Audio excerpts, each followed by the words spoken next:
अस्सलाम वालेकुम स्टूडेंट्स, मेरे बच्चों। आज का जो बेटा हमारे पास लेक्चर है वो हमारे पास अकाउंट सीमेंट बेटा सीन 2 हम लोगों ने पढ़ना है। ठीक है। और बेटा सीन 1 में हम आपको पढ़ा चुके थे कि किस तरह से एल्बर्ट के जो बाप था उस पर इल्ज़ाम लगा था कि 1823 में एल्बर्ट के बाप ने दुश्मनों से जो है मतलब कि जब वो फ्रेंच आर्मी में कैप्टन था तो उसने मतलब कि रिश्वत ली थी और फोर्ट्रेस ऑफ यानीना सरेंडर कर दिया था। और दुश्मन जो थे वो तुर्क थे। तो इसके बारे में बेटा ये हमारी जो रिपोर्ट थी ये दो अलग अलग न्यूज़पेपर में पब्लिश हुई थी काफ़ी अर्से बाद जाके। और उसके बाद उस पर केस चला और केस चला तो बेटा वो केस सही साबित हुआ, क्योंकि स्टार्टिंग में तो उसने गवाही दी कि भाई मैंने ऐसा कुछ भी नहीं किया, लोगों ने उसकी बात पे यकीन भी कर लिया। लेकिन फिर क्या हुआ कि एक औरत आई थी जो कि विटनेस थी, उसने गवाही दी कि नहीं ये बंदा जो है ये झूठ बोल रहा है। और उसके साथ साथ उस औरत के पास प्रूफ ही मौजूद थे कि हाँ भाई ये वाकई में जो बंदा मौजूद है ये क्या है, ये झूठा है, ये झूठ बोल रहा है। सही। अब क्या हुआ मेरे बच्चों उसके बाद कि जब उस औरत ने ये वाली गवाही दी मेरे बच्चों, तो भाई सूरत हाल कुछ ये हो गई बेटा उसके बाद कि आप ये समझ लीजिए मेरे बच्चों के जब उन्होंने कहा ना कि भाई ये झूठ बोल रहा है तो फिर ये बात फैली, लोगों में फैलना शुरू हो गई। अब एल्बर्ट गुस्से में था कि बदला लूंगा। एल्बर्ट बोलता है कि जिस किसी ने ये काम किया मैं उसको जान से मार दूंगा। तो उसकी माँ बोलती है बेटा ढूंढो ये कैसे, तो बोलता है मैंने अपने दोस्त को लगाया हुआ है विषम। विषम जो है एक एडिटर है न्यूज़पेपर का। और जो दो अलग अलग अखबारों में पब्लिश हुआ था ना उनमें से एक अखबार वही था जहां पर मेरा दोस्त एज एन एडिटर के तौर पे काम करता है। सही। और बोलता है कि अगर वो फेल हो गया तो मैं मोंटे क्रिस्टो से बोलूंगा। तो उसकी माँ बोलती है बेटा हाँ मोंटे क्रिस्टो भी तो है, काउंटेस बोलती है तो तुम डायरेक्ट उससे उनसे क्यों नहीं हेल्प मांगी। बोलता है कि आप शायद भूल रही हैं कि हम दोनों वेकेशन पे गए हुए थे मोंटे क्रिस्टो में। तो अच्छा मोंटे क्रिस्टो के बारे में मेरे बच्चों मैंने आपको ये भी बताया था कि मोंटे क्रिस्टो एल्बर्ट के बाप की एज का है, लेकिन उसके बावजूद वो दोस्त हैं आपस में अच्छे। तो कहता है अच्छा फिर वो क्या बोलता है अपनी माँ को कि हम लोग वेकेशन पे गए हुए थे नॉर्मंडी में, लेकिन जब मुझे पता चला कि बाप के मेरे फादर के साथ ये हुआ है तो मुझे वापसी आना पड़ा। तो खैर देखते हैं क्या होता है। कह रहा क्या पता मुझे मोंटे क्रिस्टो की हेल्प भी ना मिले। उसके बाद मेरे बच्चों क्या होता है कि मोंटे क्रिस्टो आते हैं उसी वक्त घर पे मतलब के। और वो पहले सलाम दुआ करते हैं काउंटेस से, एल्बर्ट की माँ से। फिर एल्बर्ट को बोलते हैं कि मैं देख सकता हूँ कि तुम अभी तक परेशान हो। और एल्बर्ट पूछता है कि आपको पता है मेरे बाप के साथ क्या हुआ है, क्योंकि सबको तो पता है। तो बोलता है हाँ मुझे पता है कि तुम्हारे बाप के साथ क्या हुआ है, क्योंकि पूरे पेरिस में ही ये बात मशहूर हो चुकी है। और जहाँ तक मुझे लगता है कि वो तुम्हारे बाप के साथ जो कुछ भी हुआ वो उसको डिजर्व करता है। खैर एल्बर्ट तुम बताओ तुम क्या करोगे। तो एल्बर्ट बोलता है कि मैं क्या करूंगा, मैं अपने दुश्मन को ढूंढूंगा उसको, फिर देखता हूँ मैं क्या करता हूँ। मैं अपने डिफेंड करूंगा अपना फैमिली ऑनर। तो बोलते हैं बेटा फैमिली ऑनर किस फैमिली ऑनर की बात कर रहे हो। तुम बदला उस वजह से लोगे, उस बाप के लिए लोगे ना, जो कि ना तुम्हारे लिए अच्छा बाप साबित हुआ, ना तुम्हारी माँ के लिए अच्छा हस्बैंड साबित हुआ। और तो और उसने अपने मुल्क से गद्दारी भी करी। तुम उस शख्स के लिए बदला लोगे। अच्छा भाई, अच्छा मुझे बताओ भाई वो बंदा है कौन जिसके लिए तुम बदला ले रहे हो। तो बोलता है भाई यही तो नहीं बता, मुझे आपकी हेल्प चाहिए। और वैसे बिशप ने मुझे प्रॉमिस किया कि मेरी हेल्प करेगा, लेकिन मुझे आपकी भी हेल्प चाहिए, क्या बता। तो मोंटेक्रिस्टो बोलता है अच्छा ठीक है, अगर तुम बंदा मिल जाएगा तुम करोगे क्या। कह रहा आपको क्या लगता है क्या करूंगा, जाहिर सी बात है मैं उसको चैलेंज करूंगा ड्यूरिंग के लिए। तो क्या आप मेरे ड्यूरिंग पार्टनर बनेंगे। मेरे बच्चों ड्यूरिंग के मैंने कुछ रूल्स बताए थे। पहला रूल ये था कि जिसको चैलेंज किया जाए वो पहले उस चैलेंज को एक्सेप्ट करे। सेकंड रूल मेरे बच्चों ये था कि जिस किसी को चैलेंज किया जाएगा उसका चैलेंज एक्सेप्ट करना भी जरूरी है मेरे बच्चों। और इसके साथ साथ जिसको चैलेंज किया गया है वो क्या करेगा, हथियार भी वो सेलेक्ट करेगा कि फाइट किससे होगी। और उसके साथ साथ मेरे बच्चों को ये भी सेलेक्ट करेगा, सॉरी पहला अटैक भी वो करेगा। मतलब कि जिसको चैलेंज किया जा रहा है वो चैलेंज एक्सेप्ट करे, हथियार भी वो सेलेक्ट करेगा, पहला भी वही अटैक करेगा। सही है ना। तो मॉन्टेक्रिस्टो मना कर देता है कि मैं तुम्हारा ड्यूरिंग पार्टनर नहीं बनूंगा, क्योंकि तुम जानते हो कि मेरी क्या सोच है कि अगर किसी ने तुम्हारे साथ थोड़ा मोटा कोई हल्का फुल्का गलत काम किया है तो तब तो तुम ड्यूरिंग करके मामला को निपटा लो। लेकिन अगर किसी ने तुम्हारे साथ बहुत गलत किया है तो उसका सॉल्यूशन ये नहीं है कि तुम ड्यूरिंग करो, क्योंकि ड्यूरिंग करने से होगा कि फायदा होगा ही नहीं कोई। अगर तुम ड्यूरिंग करो, क्योंकि मिसाल के तौर पे किसी ने बेटा आपके साथ बहुत गलत किया हो, अगर आप उसको जान से मार दो तो आप जो तड़पे हो उस वजह से वो तो आप तड़पते रहोगे, सामने वाला बंदा तो मर गया। ये कहता है। तो खैर आगे से बोलता एल्बर्ट की कम से कम मेरी हेल्प तो कीजिए। मोंटेक्रिस्टो से बोलता है मेरी हेल्प की जरूरत नहीं पड़ेगी, तुम्हारा दोस्त ढूंढ लेगा। ये कहकर चला जाता है। तो काउंटेस बोलती है कितनी अजीब बात है ना कि कभी भी मोंटेक्रिस्टो ने हमारे घर पे कभी खाना नहीं खाया। और अपने बेटे को एक और बात बोलती, कहती है तुम्हें पता है कि अरब में ना ये रिवाज है कि अपने दुश्मनों के घर पे खाना नहीं खाते। तो एल्ब्रा बोलते हैं, कहते अम्मी क्या हो गया, आपको कैसी बातें कर रही हैं, भला कहाँ से हमारे मोंटी क्रिस्टो जो है दुश्मन है। बोलती हाँ बेटा, पता नहीं कहाँ से मेरे जहन में बात आ गई अचानक से। वो तो इतने अच्छे हैं, उन्होंने हमारी इतनी हेल्प करी है, इनफैक्ट उन्होंने तो तुम्हारी जान भी बचाई है। पता नहीं क्यों मेरे जहन में ये बात आ गई। अभी ये बात कर रहे होते हैं कि मॉर्सर जो एल्बर्ट का बाप है वो घर पे पहुंचता है और बोलता है कि क्या आप लोगों को मेरे बारे में पता चल गया। तो जो उसकी बीवी होती है काउंटेस, वो गुस्से से बोलती है कि हमें क्या, पूरे पेरिस को पता चल चुका है आपने क्या हरकतें करी थी। ठीक है। तो खैर बोलता, अच्छा वो छोड़िए, बताइए अभी घर से कौन किया है। कहती मोंटी क्रिस्टो क्या है। कह रहा हो मोंटी क्रिस्टो, वो जो इतना फेमस है, खैर वो यहाँ पर क्या करने के लिए आया था। तो बोलते हैं एब्रा बोलता है कि दरअसल हमने दोबारा वही बात रिपीट करता है, वेकेशंस वाली। सही। हम्म, उसके बाद का तो मेरे बच्चों कि जब वो यही बात रिपीट करता है ना, बोलता है बस अब वेट है बिशप का, कि बिशप आएगा और वो गाइड करेगा। अब ये बात कर रहे होते हैं कि विषम आता है, और विषम आने के बाद जो बताता है वो क्या बताता है कि भाई ये तमाम मामला के पीछे जो बंदा था वो कौन था, मोंटी क्रिस्टो ही था। और ये सुनने के बाद एल्बर्ट डिसाइड करता है कि वो उसको चैलेंज करेगा ड्यूलिंग के लिए, और विषम को बोलता है कि क्या तुम मेरे ड्यूलिंग पार्टनर बनोगे, ये बात करता है। सही है। अच्छा मेरे बच्चों, यहाँ तक बात होती है, तो फिर उसके बाद क्या सूरत हाल होती है कि ये दोनों चैलेंज करने के लिए जाते हैं। मेरा यहाँ तक मैंने आप लोगों को पढ़ाया था। हाँ भाई, पूरा रिफ्रेश हो गया जहन में, बताओ। मेरा पूरा का पूरा रिफ्रेश हो गया मेरे बच्चों आपके जहन में, जल्दी से जरा मुझको बताओ। यहाँ तक मैंने पढ़ाया था आप लोगों को, बोलो भाई। पूरा का पूरा याद आ गया बेटा जो मैंने पढ़ाया था। यस नो में जवाब दे दो अल्लाह के बंदों। ठीक है बेटा, अभी जरा हमारे पास बच्चे थोड़े से कम हैं, तो मैं ज़रा डायरेक्ट आपको समझाता हूँ, वरना फिर थोड़े ज़्यादा बच्चों जो रीडिंग वगैरह भी करवाते मज़ा आता। लेकिन चलो डायरेक्ट समझाते हैं।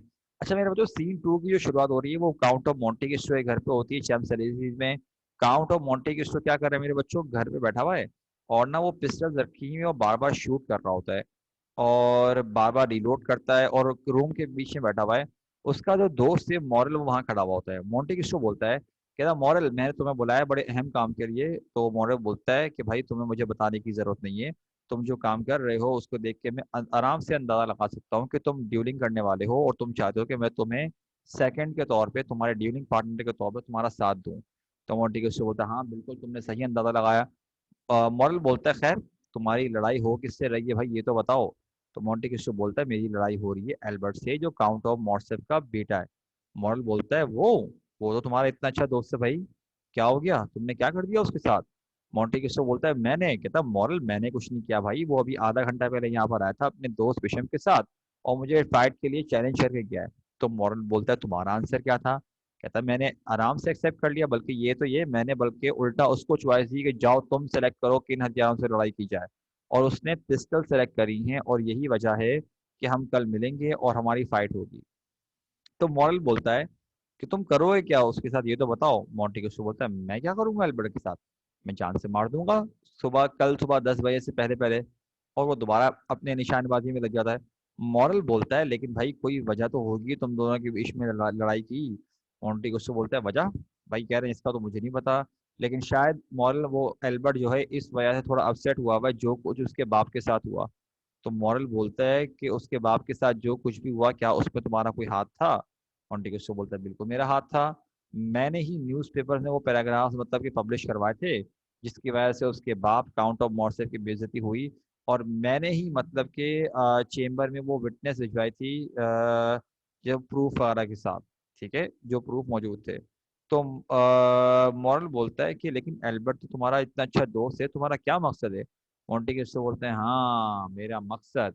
अब ये बात कर ही होते हैं कि मोंटी क्रिस्टो का एक खादिम आता है बर्टिशो, बोलता है सर मैं आप माजरा चाहता हूँ आपको डिस्टर्ब करने के लिए, लेकिन एक औरत आपसे मिलने के लिए आई है। मोंटी क्रिस्टो बोलता है कौन सी औरत बर्टिशो, कहता है सर मुझे पता नहीं क्योंकि उन्होंने नकाब पहना हुआ है, तो मैं उनको पहचान नहीं पा रहा।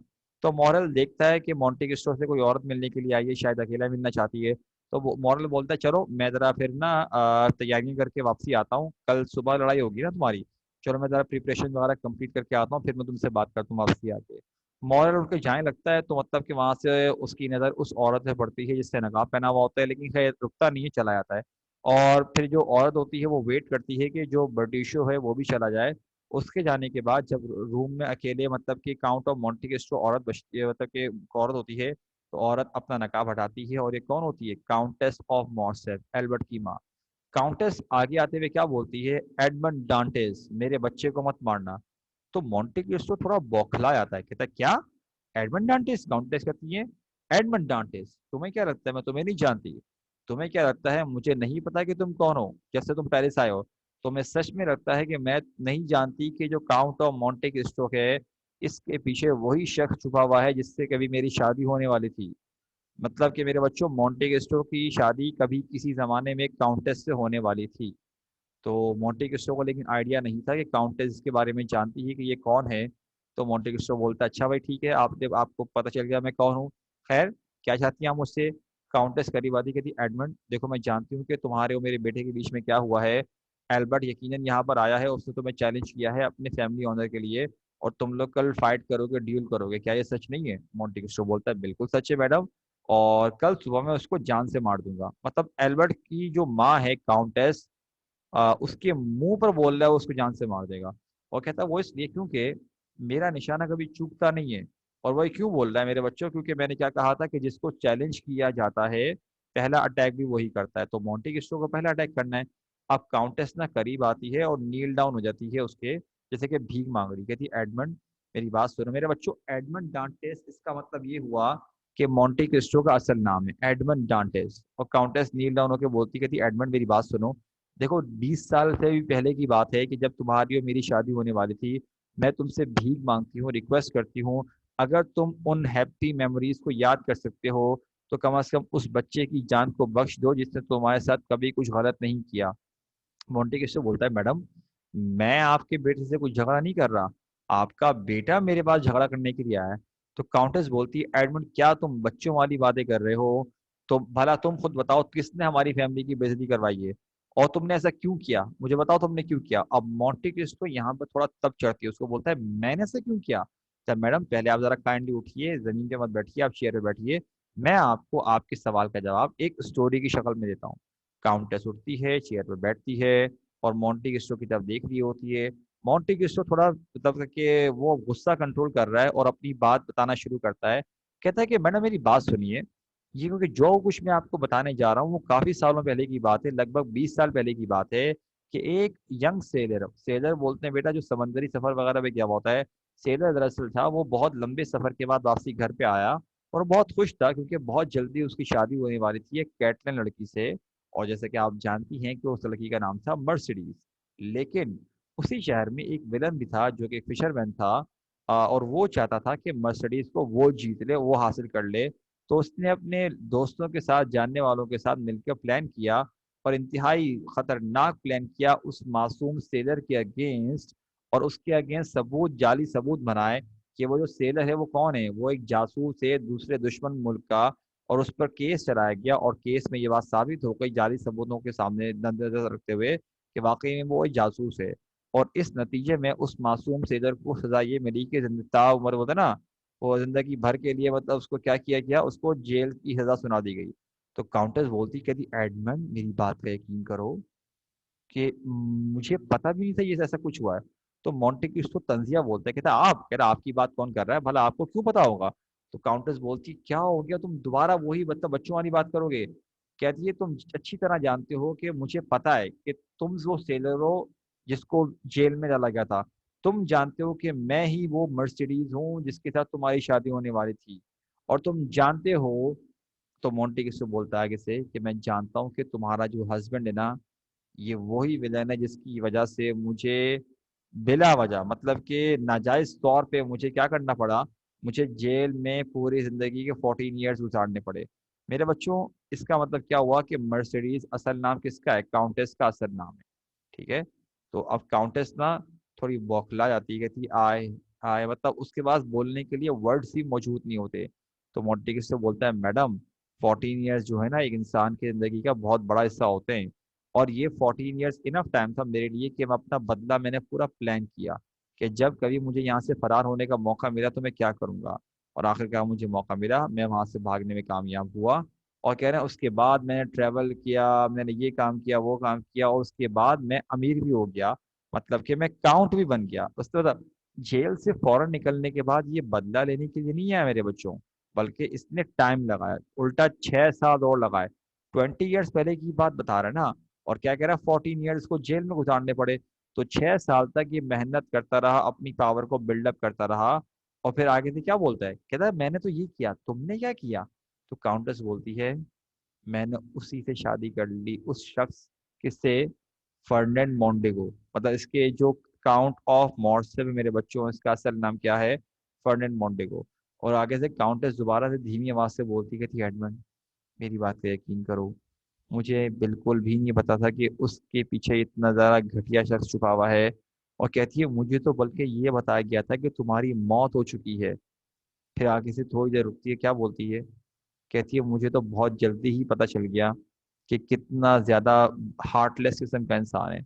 तो मोंटे क्रिस्टो बोलता है तो क्या तुम मुझे ब्लेम कर सकती हो जो कुछ मैंने तुम्हारे हस्बैंड के साथ किया है?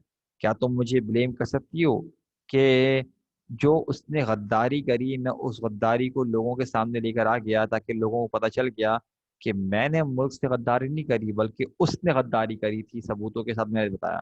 तो काउंटेस आगे से क्या बोलती, कहती नहीं एडमंड, मैं तुम्हें ब्लेम नहीं कर सकती। बल्कि अगर तुम इससे भी ज्यादा खतरनाक बदला लेना चाहते 14 ईयर्स के लिए, तो मैं तब भी तुमको मना नहीं करती, क्योंकि जो कुछ तुम्हारे साथ हुआ है वो बहुत गलत हुआ है। और कहती कि यहाँ तक कि मुझे एक बात बताओ, कहती है कि तुम्हारा जो बदला है वो तो सिर्फ और सिर्फ मेरे हस्बैंड के लिए होना चाहिए ना, मेरे बेटा इसमें क्यों आ रहा है? तुम मेरे बेटे से बदला क्यों ले रहे हो? और फिर दोबारा से काउंटर उठ के उसके करीब आती है, उसका हाथ पकड़ती, कहती कहती एडमंड मेरी बात सुनो। कहती है कि 20 साल से पहले का अर्सा गुजर चुका है। मैं जाहिर सी बात है ये तो एक्सपेक्ट नहीं कर सकती, ये तो उम्मीद नहीं कर सकती कि तुम्हारे दिल में वो फीलिंग्स दोबारा से लेकर आ जाऊं। लेकिन क्या तुम कम से कम पास्ट को याद करते हुए उस शख्स की बात नहीं सुनोगे जिसने जानबूझकर तुम्हारे साथ कभी गलत नहीं किया, और कभी तुमसे प्यार करना या तुम्हारी रिस्पेक्ट करना कभी कभी कम नहीं करी? मतलब वो अपने बारे में बात कर रही होती कि मैंने तो तुम्हारे साथ कभी गलत नहीं किया, तो क्या तुम मेरी बात भी नहीं मारोगे?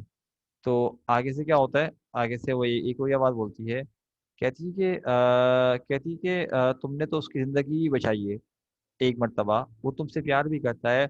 और कहती है अगर तुमने उसको एक दिन मारना ही था जान से, तो फिर उसकी ज़िंदगी तुमने बचाई ही क्यों? ठीक।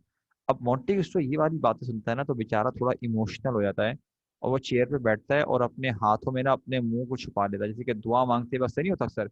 वो परेशान हो गया कि करूँ क्या। आखिरकार मोंटी क्रिस्टो थोड़ी देर के बाद अपना चेहरा उठाता है, बोलता है तुम क्या चाहती हो? कि तुम्हारे बेटे को कुछ ना हो? ठीक है मर्सिडीज, तुम्हारे बेटे को कुछ नहीं होगा, तुम्हारे बेटे को मैं मतलब कुछ नहीं करूंगा। काउंटेस ये सुनती है तो बहुत खुश होती है, वो करीब आती कहती थैंक यू एडमंड, तुम वाकई में वही शख्स हो जिसकी मैंने कभी इज्जत करना नहीं छोड़ी, और तुम डिजर्व करते हो कि तुम नोबल हो। मोंटे क्रिस्टो बोलता है चलो अच्छा भाई, तुम मेरे बारे में कम से कम अच्छे ख्याल रखती हो, क्योंकि मेरे पास जिंदा मैं ज्यादा अरसे जिंदा तो रहूंगा नहीं। तो काउंटेस बोलती क्या मतलब एडमंड? मोंटे क्रिस्टो बोलता है ये कि भाई क्योंकि तुमने मुझे कहा है कि मैं तुम्हारे बेटे को कुछ ना कहूँ, तो उस बदले में उसके रिजल्ट में मुझे मरना पड़ेगा। काउंटेस बोलती है मरना पड़ेगा? कहती है मरने मरने वाली बात किसने करी भाई? मॉन्टेक्रिस्टो बोलता है तुम्हें क्या लगता है कि मुझे जो चैलेंज किया गया है और जो मैंने चैलेंज एक्सेप्ट कर लिया है, तुम्हें लगता है कि मैं चैलेंज से पीछे हटूंगा? नहीं। और तुम्हें लगता है मैं चैलेंज से पीछे हट के तुम्हारे बेटे से भीख मांगूंगा, माफी मांगूंगा? नहीं। कह रहा नहीं मर्सिडीज, मैं ऐसा नहीं करूंगा। चैलेंज इशू हुआ, चैलेंज को मैंने एक्सेप्ट किया, और क्योंकि रूल्स के मुताबिक पहला अटैक मैंने करना है, तो मैं पहला अटैक हवा में कर दूंगा, तुम्हारे बेटे को कुछ नहीं होगा। अब काउंटेस बौखला आती है, उसको थोड़ी पता था कि उसके बेटे की जान की जो कीमत है वो दूसरे शख्स की जिंदगी है। ठीक है। तो कहती है लेकिन एडमंड तुम क्यों मरोगे, तुम भला क्यों मरोगे? तो मोंटे क्रिस्टो अपनी जगह से उठता है, कहता है इनफ मर्सिडीज, बस जो होना था वो हो गया, मुझे तुम छोड़ दो। अपने खादिम को बुलाते कहता है बर्टिशियो, काउंटेस को बाहर लेके जाओ घर से। तो लेकिन काउंटेस थोड़ा प्रोटेस्ट करती है, कहती नहीं तुम ऐसा नहीं कर सकते, तुम ये क्यों कर रहे हो? मोंटे क्रिस्टो बोलता है मर्सिडीज देखो मेरी बात सुनो, तुम्हारे बेटे को कुछ नहीं होगा, मैं तुमसे कसम खाता हूँ, तुमसे वादा करता हूँ। और बर्टिशियो को दोबारा चिल्ला के बोलते, कहता बर्टिशियो इनको इनको लेके जाओ यहाँ से।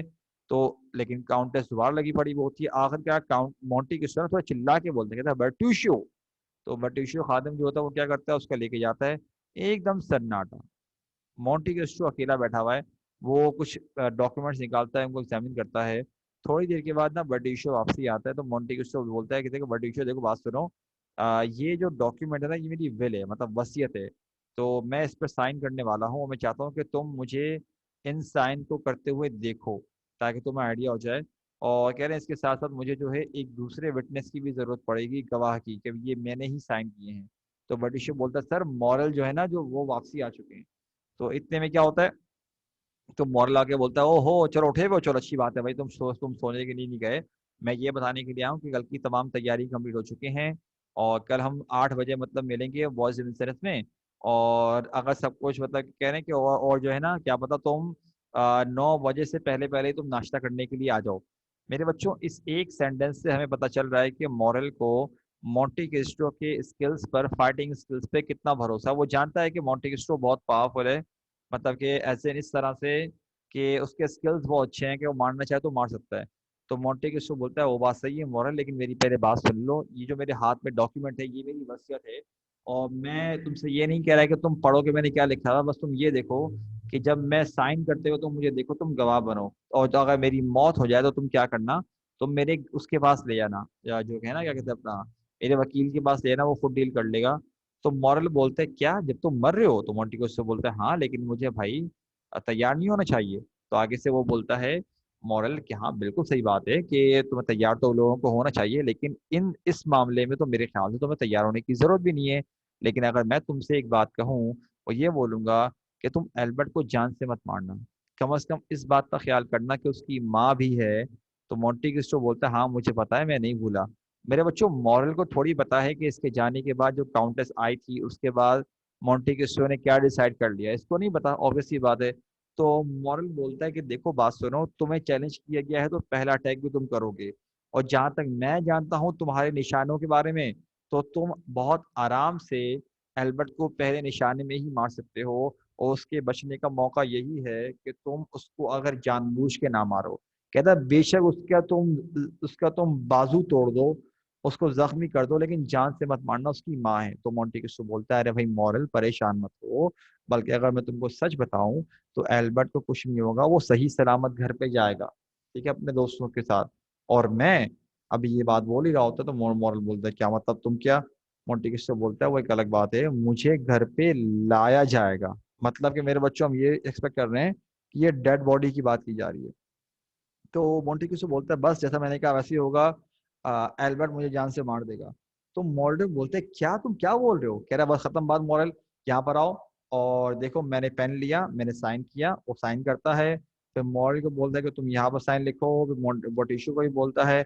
और आखिर में मैं मेरे बच्चों सीन 2 के आखिर में क्या बोलता है, कहता मॉरल मेरी एक बात हमेशा याद रखना, जब कभी तुम्हारे दिल में किसी से बदला लेने की कोई कोई एक वो हो इमोशन आए, तो सबसे पहले बदला लेने से पहले जो तुम काम करना वो ये करना कि अपने दिल से अपने जज्बात को निकाल के बाहर फेंक देना, वरना ये जज्बात तुम्हें कहीं का नहीं छोड़ेंगे। मेरे बच्चों वो ऐसा क्यों कह रहा होता है कि देखो 14 साल उसने क्या किया, जेल में गुजारी, 14 साल तक वो प्लानिंग करता रहा, 14 साल तक वो तड़पता रहा, और उसके बाद फिर बाकी के 6 साल उसने मेहनत करी, कोशिश करी, और किसी तरह से उसने चाहा कि बस कुछ ना कुछ करके उसको उसका बदला मिल जाए। लेकिन यहाँ पर क्या हुआ, काउंटेस मोहतरमा आई, दो चार आंसू बहाए, और उसके बाद क्या हुआ मेरे बच्चों, पूरे के पूरे प्लानिंग का बेड़ा गर्क हो गया। हालांकि वो कितने अरसे से उसने तड़प तड़प के उससे प्लानिंग करी है। अच्छा एक सवाल मैं अगर आपसे पूछूं थोड़ा सा हट के, वो ये, आपके ख्याल से मोंटी क्रिस्टो का दिल क्यों पिघला आपके ख्याल से, अगर आपसे पूछा जाए कि मोंटी क्रिस्टो का मेरे बच्चों दिल जो पिघलने की वजह है वो क्या है, जरा मुझे बताइएगा। सोचो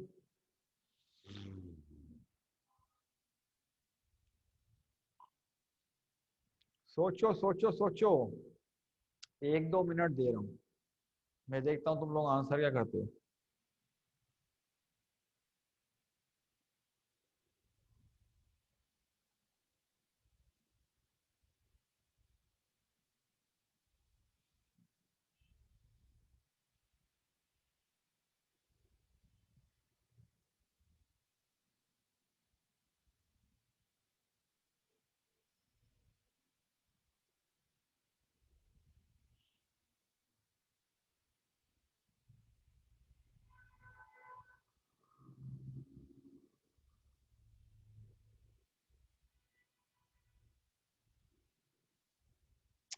भाई यहाँ पर हमारे पास दो बच्चों का ही सिर्फ आंसर आया है कि सर पुरानी दोस्ती, और एक ने कहा है कि सर वो अभी तक पसंद करता है। देखो मेरे बच्चों, वो तो बात सही है कि पसंद करता है, लेकिन बेटा आ, जो मैं आपको बता रहा हूँ जरा उसको थोड़ा ध्यान से सुनो। मेरे बच्चों, अगर आप नोट करो तो हमारे पास यहाँ पर जब ये काउंटेस से बात कर रहा होता है, तो आप जरा नोट करो यहाँ पर क्या होता है। पहले पहले तो मोंटे क्रिस्टो का गुस्सा जो है ना मेरे बच्चों, वो काउंटेस पे भी होता है कि अच्छा तुम मुझे पसंद करती थी और जिस शख्स ने मेरे साथ बुरा किया तुम उसी के साथ मिल गई। लेकिन यहाँ नोट करो, काउंटेस क्या बोलती है? काउंटेस बोलती है, कहती है एडमंड मेरी बात पे यकीन करो, मुझे तो पता ही नहीं था कि उसकी नेचर इतनी इविल है, वो इतना बुरा इंसान है, मुझे उसके बारे में कुछ भी नहीं पता था। और कह रही है इसके साथ साथ एक और पॉइंट क्या बोलती है, कहती है कि मुझे तो लोगों ने ये बताया था कि तुम्हारी डेथ हो चुकी है। अब ये बात मोंटे क्रिस्टो को जब पता चलती है तो वो थोड़ा सा पिघलता है, वरना वैसे तो नॉर्मली बड़ा सख्त चल रहा होता है। लेकिन इस पॉइंट पर आके उसको दरअसल जब पूछता है ना, तो वो पसंद तो करता था ना उसको। उसके दिल में जो इतनी नफरत है वो इसीलिए तो थी कि मैं जिस लड़की को पसंद भी करता था, उसने बाकी तो बर्दाश्त किया ही किया, उसके साथ साथ उसको इस बात का भी गुस्सा था कि जिसको मैं पसंद करता था उस लड़की ने उसी शख्स से शादी कर ली जिसने साथ मेरा इतना सब कुछ बुरा किया है। उसका अपना गुस्सा भी ठीक था। मेरे बच्चों, यहाँ पर बेटा हमारे पास आज का लेक्चर हुआ खत्म। बताइए बेटा, बेटा ऑल क्लियर है? शाबाश, सब बच्चे जरा मुझे जवाब दो बेटा। तमाम बच्चे बेटा जरा मुझे जवाब दो, ऑल क्लियर है बेटा? नहीं, मैंने इस तरह डायरेक्ट डायरेक्ट समझा दिया, मैंने कहा अभी कम बच्चे हैं इसलिए मैंने रीडिंग नहीं करवाई थी। और दहा बेटा आप लेट आए हो, अब्दुल हसी, अब्दुल हन्ना बेटा आप लोग भी लेट आए हो, क्या कर रहे हो भाई? हैं? टाइम पर तो आया करो मेरे बच्चों।